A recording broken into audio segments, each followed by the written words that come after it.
All right, what's everybody got? Jordan Leggett, what's the update on him? Probably going to be out. Thank goodness for Big Rod Byers. He's really come through for us, man. He's gotten all the work and has really kind of gotten it down, and is going to be a guy that we think can help us in the ball game. You know, we're really, really glad that we made that move, however many, couple months ago, or whatever.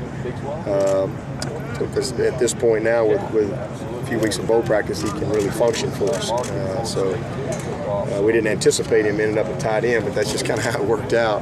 But he's really given us a good thumper at the position. So we'll roll our sleeves up and go to work with Coop and Big Rod. Anyone else? No, that's it. Everybody else is good to go. Hey, Coach, can you compare Oklahoma to anybody that you guys have played in your league or in non-conference? You know, they're similar to Florida State in that regard. I mean, in the fact that they like to roll up and run the football, and they can run the football. Very experienced offensive line, just like Florida State. Florida State was, I think, all seniors. Maybe had one young guy, and these guys are veteran group. This is the biggest bunch we've seen. I mean, these are some mammoth guys. But I would say the Knowles.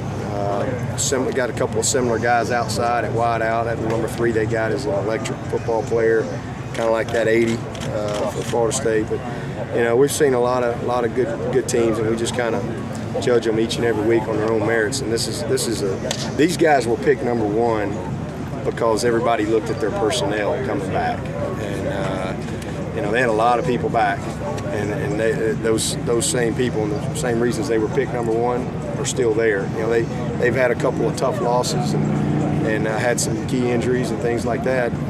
But they're getting their quarterback back. He's a really good football player. Obviously, he's been out. He does a great job of extending plays, runs well. He's a kind of another dimension when he's in there.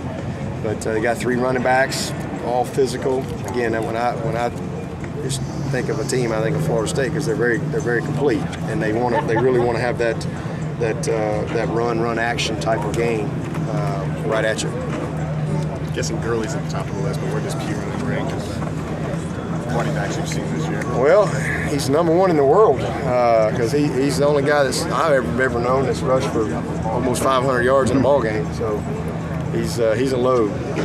He is a load. Great player. But really, they're going to play 3 guys. 28, 21, they'll get in there, and you know, they all can do some very damaging things, you know, in their own right. But he's a 240-plus pounder, bowling ball kind of guy that's hard to get your arms around, hard to tackle. You can't arm tackle this guy. You got to really hit him and wrap him up. You got to gang tackle. But he's outstanding. I mean, he's got the numbers to back it up. He's got a great offensive line leading the way for him. Dabo, this is the first game in 3 years that Chad hasn't called the plays. Do you expect to be more involved with the play calling on Saturday? How do you think that's going to? I've always been involved in the play calling. That's what, you know, it's kind of funny when I hear that. I've always been involved. 4 years that Chad's been here, I've always been involved. You know, I've said that many times. You know, we've always had a collaborative effort, and Chad, one of the best things, he's always listened. But you know, my role won't be any different than it's been the last 4 years. It'll be exactly the same. Got all the confidence in the world in Jeff and Tony. They'll do a great job. And it's good. You know, it's a really good opportunity for our offensive guys just to, you know, like I said, get kind of a trial run into what's coming next year. This will be a good experience. So when we do line up and play that first game next year, we've kind of been there, done that, and we're just going to be a ton further ahead this spring than we would have been if we had not kind of gotten things in place for the bowl season. So we're really fortunate with that. It's been fun working with Street. Sitting in with the quarterbacks on those meetings. I mean, he's really done a nice job. So I think for him especially, he's going to be that much further along. So when we sit down and we go through all of our cut-ups postseason, it'll all mean a lot more than it would have been if he was just getting there. And that's going to allow us, I think, to really speed up the process this spring. Still set with Bowler yeah. Like, how's he look? Good.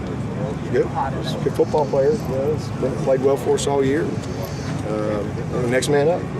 Coach, seems like a lot of pep in the step coming off the field today. I'm assuming you guys are feeling it that Monday's right around the corner. Well, I mean, it's bowl season is a long process. It's long. It's the longest time you have to prepare for one game other than your camp in fall camp. So they're ready to play. Very pleased with the preparation that we've had both at Clemson and here. The guys have had good energy. Today was just kind of the final piece to that on the field. We'll do a little walkthrough at our hotel tomorrow. But yeah, they're ready to play. They're excited about it. You mentioned we just had their quarterback out. They sort of changed their offensive identity with him out and Sterling Shepard out. Now that they've got all those guys back, does that make them tougher to prepare for because they've sort of shown different things? Yeah, it makes them tougher to prepare for because those are great players that are back on the field. They're definitely number 3 brings a lot. This guy's a leading scorer for them, touchdown, receiving guy, touchdown guy. He's a dynamic player. They do a lot with him. They run him. He's their motion guy, reverse guy too. And then Knight's a great player. And so anytime you get guys like that back in the fold, it makes you that much better.